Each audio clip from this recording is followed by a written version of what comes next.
There's something about ordinary mornings that makes them feel invincible, like nothing can go wrong until it does. That morning, I woke up to the smell of coffee brewing and the sight of my wife, Julia, humming a tune as she flipped pancakes in the kitchen. It felt normal, just like any other day in our 11-year marriage, but normal doesn't always mean safe.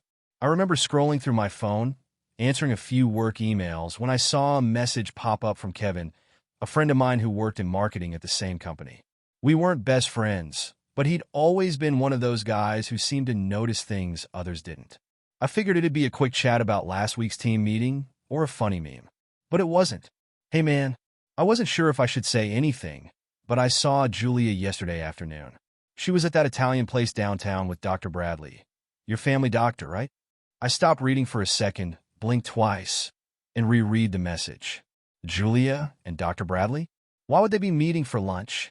I almost convinced myself it was harmless. Maybe she had an appointment, and they grabbed a bite afterward. But Kevin wasn't the type to stir the pot unless he thought it mattered. They look pretty cozy, if you know what I mean, he added, followed by an awkward apology emoji. Kevin wasn't a dramatic guy. He didn't jump to conclusions without evidence. I couldn't focus after that. The pancake on my plate turned cold as my mind worked itself into knots. I glanced over at Julia, her smile as bright as ever, like she hadn't a care in the world. My chest tightened. I didn't want to believe it. But then again, when does anyone ever want to believe something like that? I figured I'd give her the benefit of the doubt for a little while. Maybe Kevin had gotten the wrong idea, or maybe there was some explanation I hadn't thought of.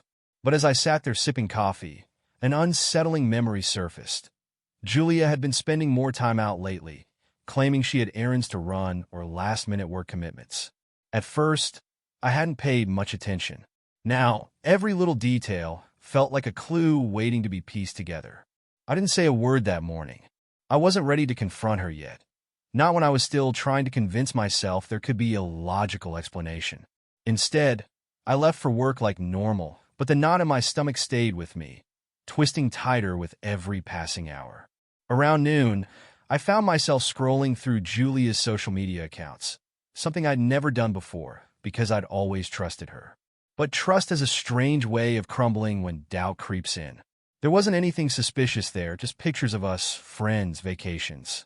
Nothing screamed guilty, but sometimes guilt knows how to hide in plain sight. By the time I got home that evening, I was wound up, and Julia's warm greeting at the door didn't do much to settle me. Her kiss on my cheek felt lighter, almost absent. Or maybe that was just me reading into things. "How was work?" she asked, her voice sweet and casual. I mumbled something about a long day and headed to the bedroom, where I shut the door and sat on the edge of the bed, running my hands through my hair. My heart wasn't ready for what came next, but my head was already preparing for battle. I had too many questions, and if there's one thing I've learned over the years, it's that silence doesn't answer any of them. Tomorrow, I decided, would be the day. I wasn't going to sit around wondering if Kevin was right or wrong. I'd confront Julia and get the truth, even if I had to drag it out of her. I barely slept that night. Every time I closed my eyes, I pictured Julia sitting across from Dr. Bradley at that restaurant, smiling, leaning forward, sharing secrets that I wasn't part of. My mind tortured me with scenarios that felt too vivid to be imaginary. The hours crawled by until the morning light finally bled through the curtains. Julia was already awake, brushing her hair at the vanity. She looked peaceful, oblivious to the storm brewing inside me. I wanted to lash out, demand answers, but I forced myself to stay calm. I needed to pick the right moment. When she headed to the kitchen, I followed, rehearsing what I'd say. The words tangled in my throat like they were scared to come out. I didn't want to be the paranoid husband throwing accusations without proof. But I couldn't let this fester either. As she poured herself a glass of orange juice, I finally spoke. "What did you do yesterday afternoon?" She turned, her face neutral. "I went shopping for a bit, and then I came home." "Why?" Her response was too smooth, too rehearsed. My gut twisted. "That's funny," I said, leaning against the counter. "Kevin told me he saw you downtown. At that Italian restaurant."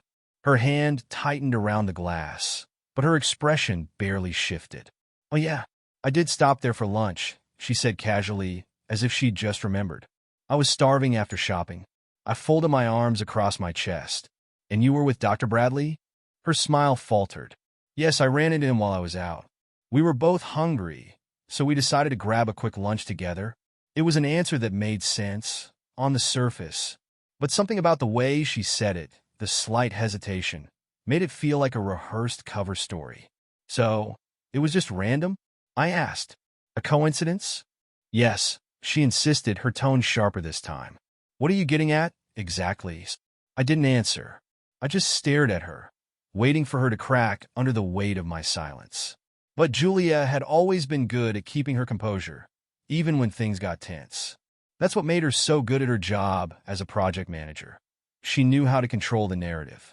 Are you seriously accusing me of something? She said, placing the glass on the counter with a thud. Because if you are, just say it. Don't dance around it. I wasn't dancing. I was circling, testing the waters, waiting for her to slip up. But she didn't. Instead, she went on the offensive, like she always did when she felt cornered. Do you even hear yourself? She asked, her voice rising. You're taking Kevin's word over mine? What's next? Are you going to follow me around? Check my phone? Dig through my purse? That last part hit me like a slap. I hadn't thought about doing any of that, but now that she mentioned it, the idea planted itself in my head. Was she trying to guilt me into backing off? Or was she trying to steer me away from something I might find? I didn't respond, and that silence was enough to push her over the edge. This is ridiculous, she said, throwing her hands up. I have nothing to hide. I'm allowed to have lunch with someone without it turning into a federal investigation. Don't you trust me? I should have, but trust isn't a switch you can flip on command. Once doubt worms its way in, it's hard to get rid of. She stormed past me, muttering something under her breath that I didn't catch. I stayed in the kitchen, staring at the half-empty glass of juice she left behind. It wasn't much, but it felt like evidence of what I wasn't sure yet. But I knew this wasn't over. Julia was hiding something, and I wasn't going to rest until I found out what it was. That evening, when she said she had to run errands again, I didn't stop her. I just watched her leave and made my decision. Tomorrow, I'd dig deeper. And if Julia thought this confrontation was over, she was dead wrong. When Julia left that evening, I stayed parked on the couch, pretending to watch TV while my mind worked overtime. There were too many loose ends, too many perfectly convenient answers. I didn't buy her story about running into Dr. Bradley by chance. My instincts wouldn't let me. I replayed everything in my head, from Kevin's message to her defensive outburst this morning. Julia wasn't the type to lose her cool, and yet she had. If there was one thing I'd learned about her over the years, it was that she thrived on control. But today, I'd seen a crack. I had no doubt there were more. I couldn't sleep that night, so I did something I never thought I'd do. I checked her laptop. It wasn't a habit of mine, but she always left it on the kitchen counter, and tonight was no different. I didn't plan on going through every email or file. I just wanted a glimpse, something to justify my suspicions. Her inbox was ordinary: work updates, promotional junk, and a few emails from friends. Nothing set off alarm bells until I saw an email from a private health clinic. It was dated 2 days ago, and the subject line read, "Follow-up consultation with Dr. Bradley." I opened it. The email confirmed an appointment last Thursday, 2 days before Kevin saw her downtown. It didn't say what the consultation was about, but I couldn't shake the feeling that it wasn't medical. Julia hadn't mentioned anything about seeing a doctor recently, and we didn't have any ongoing health concerns. So, why was she meeting him privately? I sat back in the chair, tapping my fingers against the table. The pieces weren't fitting, but I was getting closer. The air in the room felt heavy, like it was closing in on me, but I wasn't done yet. I opened her calendar app, hoping for more clues. There it was, another entry marked for tomorrow. Lunch meeting, Dr. B. She hadn't said a word about it to me. No mention of plans, no reason to believe she'd be out. My blood boiled as I stared at the screen. If this wasn't proof of something wrong, I didn't know what was. I could feel the anger building, but I didn't let it explode. Not yet. I needed to see this through, to know exactly what I was dealing with. Julia could deny it all she wanted, but this time, I wouldn't be caught off guard. The next day, I pretended everything was fine. I kissed her on the forehead as I left for work, watched her smile, and wondered how much of it was a lie. As the day dragged on, I kept checking the clock, waiting for noon to arrive. I wasn't going to sit at home wondering what was happening anymore. I'd be there to see it myself. I left work early, parked my car a block away from the cafe listed on her calendar, and waited. I didn't feel proud of what I was doing, but I was past the point of caring. When trust is shattered, dignity doesn't seem to matter much anymore. Sure enough, Julia showed up right on time. She wore the red dress I'd bought her for our anniversary last year, the one she always said made her feel confident. I gripped the steering wheel until my knuckles turned white, watching her walk through the entrance without hesitation. Minutes later, Dr. Bradley arrived. He was dressed casually. No white coat, no professional air, just a man meeting a woman for lunch. I watched them sit at a table by the window, their heads leaning closer than necessary. My stomach twisted, but I stayed where I was, forcing myself to see this through. They didn't touch, at least not that I could see, but the way Julia laughed at whatever he said made my chest tighten. She used to laugh like that with me. She used to share those little moments with me. I wanted to storm in, flip the table, and demand answers right then and there. But something held me back, a quiet voice in the back of my mind telling me to wait. There was more to this story, and if I blew up now, I'd never know what it was. So, I waited, watching from the car as Julia leaned in closer, her hand resting casually on the table between them. Whatever they were talking about, it wasn't just a friendly conversation. I could see it in her body language, the way she kept tucking her hair behind her ear like she was trying to impress him. When they finally left, I didn't follow them. I didn't need to. I had seen enough to know this wasn't just some random lunch or a professional meeting. There was something between them, something she wasn't telling me. And when she got home that evening, I'd be waiting for her, ready to tear down whatever facade she had built. This time, I wouldn't let her walk away from the conversation. Julia walked into the house around 6, carrying a shopping bag and humming softly. I heard the jingle of her keys as she placed them on the kitchen counter, the sound too familiar, too comfortable for what was about to come next. My heart raced as I waited in the living room, fists clenched on my knees. "Hey," she called out. "You home?" "Yeah," I said, keeping my voice steady. She entered the room, her smile as effortless as ever. I hated that I still found her beautiful, even now, when everything inside me was boiling over. "How was your day?" she asked, setting the bag on the floor.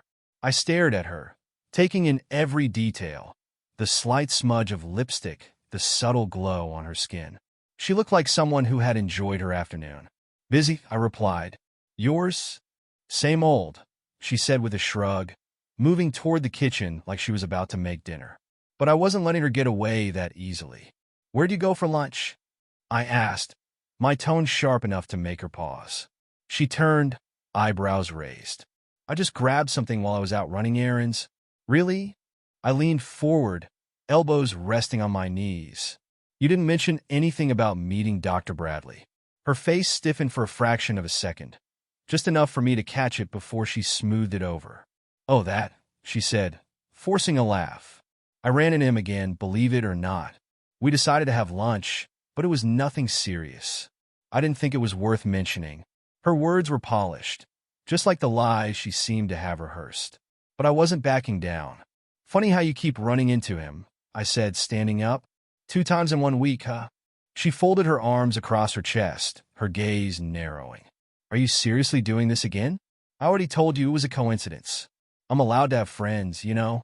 I took a step closer, my jaw tightening. "A follow-up consultation 2 days ago. A lunch meeting today. You sure that's just coincidence, Julia?" Her lips parted slightly, and for the first time, she looked rattled. "Were you spying on me?" "No," I said, shaking my head. "But maybe I should have been." Her composure crumbled just a little more, and that was when I knew I had her. "You're blowing this way out of proportion," she said, her voice rising. "There's nothing going on between me and Dr. Bradley. He's our family doctor, for God's sake. Do you even hear how insane you sound?" "Yeah, I hear it," I shot back. "I hear a lot of things. Like Kevin telling me he saw you two looking cozy downtown. Like the excuses you've been throwing at me all week." She stepped forward, her voice trembling now. "I'm not cheating on you, okay? I swear." You're making something out of nothing. But her eyes told a different story. They darted to the side, avoiding mine, and I could see the panic setting in. She wasn't used to being cornered like this, and it showed.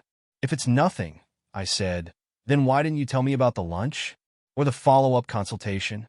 Her breath hitched, and for a moment, I thought she might confess. But instead, she doubled down, shaking her head like she was trying to shake off the weight of my accusations. Because I knew you'd react like this, she shouted. You'd twist it into something it's not. I didn't tell you because I wanted to avoid exactly this interrogation, this distrust. I laughed bitterly. Avoiding the truth isn't exactly helping your case, Julia. She stared at me, her chest rising and falling as she struggled to regain control. You have no proof, she whispered. Nothing. You're accusing me based on Kevin's assumptions and your own paranoia. That's not fair. I wanted to yell, to break something, but instead, I took a step back and let the weight of her words sink in. She was right. I didn't have concrete proof. I had suspicions, gut feelings, and half-truths, but nothing solid. But I knew, deep down, that something wasn't right. You're hiding something, I said quietly, and I'm going to find out what it is. Julia wiped a tear from the corner of her eye, her face a mix of anger and fear. You'll regret this, she said, her voice barely above a whisper. You're destroying us with your paranoia. No, Julia, I replied. You destroyed us the moment you started lying. She turned and walked out of the room, slamming the door behind her. The sound echoed through the house like a final warning, but I wasn't done yet. If she thought this was over, she was dead wrong. I didn't follow Julia when she stormed off. I sat back down on the couch, my mind racing. My gut told me that she was hiding something. Maybe not a full-blown affair, but something that could rip apart everything we'd built. The problem was, without proof, she could keep denying it, and I'd be stuck in this cycle of doubt and suspicion. I grabbed my phone, scrolled through my contacts, and hesitated for a moment before calling Kevin. I didn't want to involve him further, but he had seen something, and maybe there was more he hadn't told me. He picked up after the second ring. Hey man, he said, sounding cautious. Everything okay? Not really, I admitted. I confronted Julia. She denied everything, said it was just a coincidence, that I'm being paranoid. Kevin sighed. I figured she'd say that. Did you see anything else that day? I asked. Anything I should know? There was a long pause on the other end of the line. Look, I didn't want to make things worse, Kevin said, but yeah, when I saw them, they weren't just sitting across from each other. She touched his arm a few times, leaned in close, like she was really into whatever he was saying. It didn't look like a medical discussion, if you catch my drift. My jaw tightened. Why didn't you tell me that earlier? Because I wasn't sure if it meant anything, he replied. I didn't want to jump to conclusions and ruin things for you if it turned out to be nothing. But now that you're telling me she's acting weird, maybe I should have said something. Yeah, I muttered. Maybe you should have. I hung up, my hands trembling slightly as I set the phone down. Kevin's words replayed in my head. It didn't look like a medical discussion. I thought about Julia touching Dr. Bradley's arm, leaning in like she was sharing a secret. The image made my stomach churn. I needed something more, something concrete. If she wasn't going to confess, I'd have to catch her off guard. And I knew exactly where to start. Her purse was on the kitchen counter, the zipper partially open. I hated myself for what I was about to do, but trust was a luxury I could no longer afford. I pulled out her phone and unlocked it using the passcode I'd memorized years ago. There wasn't anything suspicious in her recent messages, just conversations with friends and family, most of them mundane. But when I checked her call log, my pulse quickened. She had called Dr. Bradley the night before our confrontation, and the call lasted almost 20 minutes. Why would she need to talk to him for that long after seeing him earlier that day? I opened her browsing history next. It was mostly harmless. Online shopping, social media, and a few articles about interior design. But one search caught my attention. Signs your husband is suspicious of you. I leaned back, the pieces falling into place. She knew. She'd been preparing for this, coming up with ways to deflect and deny. That's why she'd been so defensive, so quick to accuse me of being paranoid. I put the phone back exactly where I found it, making sure nothing looked out of place. My chest felt heavy, like I'd just uncovered a secret too big to handle. Julia wasn't just hiding something. She was actively working to cover her tracks. When she finally came back downstairs, her eyes were puffy, and she avoided looking directly at me. She sat on the edge of the couch, her hands folded in her lap, as if she was waiting for me to speak first. I didn't. I let the silence stretch between us, watching her fidget like she couldn't stand it. I don't know how we got here, she said eventually, her voice small. I don't know how things got so bad that you can't trust me anymore. I clenched my jaw, biting back the words I wanted to scream at her. You did this, Julia. You're the reason we're here. Instead, I stayed calm. What are you hiding? I asked. Her head snapped up, her eyes wide. Nothing, she whispered, but her voice cracked halfway through the word. I leaned forward, closing the distance between us. You've lied to me. I've seen the calls. I know about the lunches.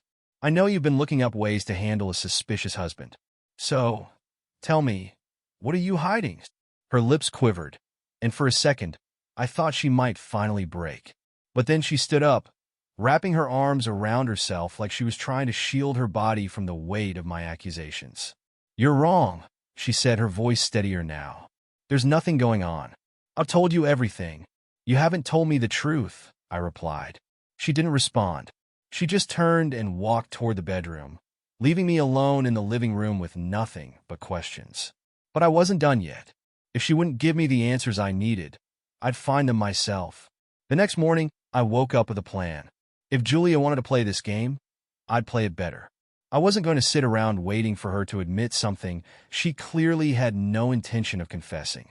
I needed her to feel like she had nowhere to run. As I got ready for work, Julia moved through the house silently, like she was trying to avoid me. Her usual energy was gone, replaced by something cold and distant. She barely looked at me when she handed me my coffee. I watched her carefully, memorizing every movement, every small sign of guilt she couldn't fully hide. I left for work like normal, but I didn't go to the office. I drove downtown, parked near the cafe where Julia had met Dr. Bradley, and waited. If my instincts were right, this wasn't over. She wouldn't just walk away from whatever was happening, not without one last meeting. At noon, my patience was rewarded. Julia walked down the street in her red dress again, like she was sending me a message without realizing it. I watched her disappear into the cafe and waited, gripping the steering wheel so tightly my knuckles turned white. Dr. Bradley showed up minutes later, just like before, and the two of them sat at the same table by the window. I didn't need to watch them this time. I already knew what this was. Instead, I called Kevin. Kevin, I said when he answered, I need one more favor. He hesitated. What kind of favor? I need you to come to the cafe downtown and help me make an entrance. There was a pause, then a sigh. Are you sure about this, man? It's going to get messy. I'm done playing nice, I said. 20 minutes later, Kevin arrived, and I filled him in. He didn't look thrilled, but he nodded. Let's do this. We walked into the cafe together, and the sound of the door opening drew Julia's gaze. Her face turned pale when she saw me, and she immediately leaned back from Dr. Bradley like she'd been burned. Well, isn't this cozy? I said, my voice loud enough for nearby tables to hear. Dr. Bradley shifted uncomfortably, glancing between me and Julia. This isn't what it looks like, he said, raising his hands. Then what is it?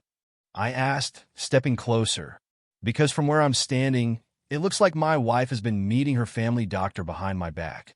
Julia stood up, her face flushed with panic. We need to talk in private, she said, grabbing my arm. No, I snapped, shaking her off. We're talking right here, Julia. I'm done with the excuses. Kevin stayed by the entrance, blocking anyone from leaving as I turned my attention to Dr. Bradley. How long has this been going on? I demanded. Nothing's going on, he insisted, his voice shaky. We've just been. Don't lie to me, I interrupted. I've had enough of that from her. Julia's eyes filled with tears, but I didn't feel any sympathy. She had cried her way through too many conversations already, and I wasn't falling for it again. I'm not cheating on you, she said, her voice trembling. I swear it's not what you think. Then tell me what it is, I said. Because I'm standing here in front of everyone, waiting for an explanation that actually makes sense. She wiped her tears, her shoulders trembling as she struggled to speak. Dr. Bradley's been helping me, she finally said. Not with anything romantic. With something else? What? I asked, narrowing my eyes. What could he possibly be helping you with that you couldn't tell me? Julia hesitated, glancing at Dr. Bradley like she was silently begging him to say something. But he stayed quiet, his gaze fixed on the floor. Tell me, I demanded, stepping closer. Her voice was barely a whisper when she answered. I've been seeing him because I've been trying to fix something I didn't want you to know about. The cafe was so quiet I could hear the hum of the refrigerator behind the counter. Fix what? I asked. She looked up at me, her eyes glassy. I've been trying to fix my mistake, she said. Last year, I had an affair. It wasn't with Dr. Bradley. It was with someone else. But I got pregnant, and I didn't know whose baby it was. The air was sucked out of the room. My legs felt weak, like they couldn't support me anymore. I had a miscarriage, she continued, her voice cracking. That's why I've been seeing Dr. Bradley. I didn't want you to find out, and I thought he could help me move on. I couldn't breathe. I couldn't think.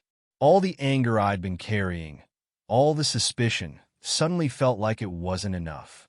There was more to this than I had imagined. More lies, more betrayal, and now, a secret that cut deeper than anything I'd prepared for. You had an affair, I said, my voice hollow.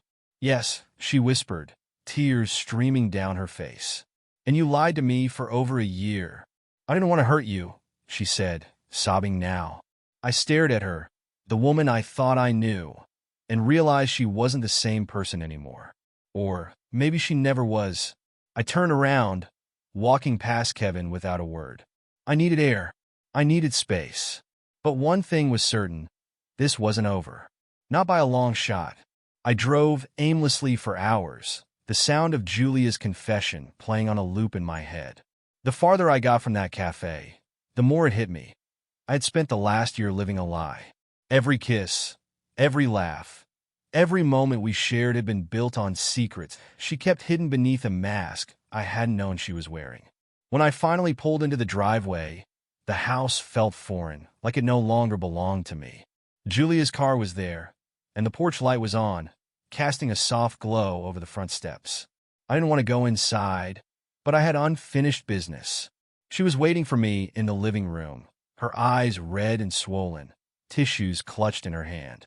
As soon as I walked in, she stood up, but I held up a hand to stop her from getting any closer. Don't, I said, my voice cold. I don't want any more apologies. She froze, her lip trembling as she tried to find the right words. I didn't want it to come out like this, she whispered. I thought I could handle it on my own. Yeah, I said bitterly. You handled it real well, Julia. You lied to me for a year, kept seeing Dr. Bradley behind my back, and let me think I was the problem. Tell me, when exactly were you planning on telling me the truth? Or were you just going to keep me in the dark forever? She sank back onto the couch, her hands covering her face. I didn't know how to tell you. I was scared you'd leave me. I laughed, but it wasn't out of humor. It was the kind of laugh that comes when you've reached the end of your rope. You were scared I'd leave you. So instead, you made sure I couldn't trust you. Great plan, Julia. She sobbed harder, but I felt nothing. My heart had hardened, numbed by the weight of everything she had done. Who is it? I asked, my tone like ice. Who did you cheat on me with? She hesitated, and that hesitation told me everything I needed to know. Someone from work, she finally admitted. It didn't mean anything. It was a mistake. Don't give me that crap, I snapped. It meant enough for you to risk our marriage, to get pregnant by him, and to lie to me for over a year. So don't sit there and pretend it was just a meaningless fling. Her sobs slowed, and she wiped her face with the tissue. I didn't love him, she said. I've only ever loved you. Then why wasn't I enough? I asked, my voice breaking despite my best efforts to hold it together. She didn't have an answer. I paced the room, my thoughts spiraling. I wanted to smash something, to release the anger building inside me, but I knew it wouldn't fix anything. The damage was done, and no amount of broken furniture would change that. You know what the worst part is? I said, turning to face her. I could have handled it if you had just been honest with me. I could have dealt with the affair. But the lies, those are what killed us. She stood up, taking a step toward me. "We can fix this," she pleaded. "Please don't throw everything away. We can go to counseling, we can work through it." "No," I said firmly. "There's no working through this. You didn't just break my trust, you buried it. And now, there's nothing left to save." Her shoulders slumped, and for the first time, I saw true defeat in her eyes. She wasn't fighting anymore because she knew she had already lost. I walked to the door, grabbing my coat and keys. "I'm leaving," I said, not bothering to look back. "I'll come back for my stuff when I'm ready. Don't contact me. Please," she whispered one last time, but I didn't stop. I stepped outside, breathing in the cold night air. For the first time in days, my mind felt clear. Julia was no longer my problem. Her lies, her mistakes, they weren't mine to carry anymore. As I got into the car, I knew the road ahead wouldn't be easy. But I also knew that I'd survive. I had to. This wasn't the end of my story. It was just the end of hers and mine. And as I drove away from the house that no longer felt like home, I felt something I hadn't felt in a long time: freedom. The kind you only find after leaving the wreckage behind.